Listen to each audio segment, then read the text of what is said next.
कुखुराको मासु खाँदै हुनुहुन्छ भने एकदमै सावधान हुनु होला। अहिले नेपालमा 3 महिना भित्रमा 82 वटा कुखुरा फार्ममा चाहिँ बर्ड फ्लू देखिएको छ।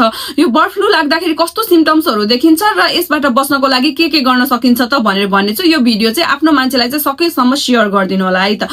नमस्कार सबैजनालाई, म हजुरहरुकै नर्स मम्मा।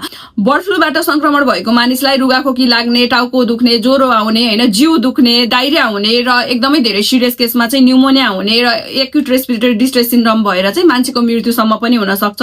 र यो कसरी लाग्न सक्छ त भन्दा यदि हजुरहरूले चाहिँ इन्फेक्टेड बर्ड अथवा कुखुराको मासु खाइराख्नु भएको छ भने सर्न सक्छ। अर्को भनेको चाहिँ इन्फेक्टेड बर्ड अथवा चाहिँ कुखुराको चाहिँ सेलाइभा अथवा फिसेससँग चाहिँ क्लोज कन्ट्याक्टमा आउनु भएको छ भने सर्न सक्छ। त्यसैले हजुरहरूले चाहिँ कुनै पनि चरा अथवा चाहिँ कुखुरा मरेको देख्नु भएको छ भने त्यसलाई चाहिँ डाइरेक्ट टच गर्न नजानु होला। सकेसम्म यो समयमा कुखुराको मासु र अण्डालाई चाहिँ एभोइड गर्नु होला र खानै पर्यो भने आफूले एकदमै ट्रस्ट गरेको ठाउँबाट लिएर आएर एकदमै मज्जाले पकाएर मात्रै खानु होला र यो भिडियोलाई चाहिँ सकेसम्म शेयर गरिदिनु होला।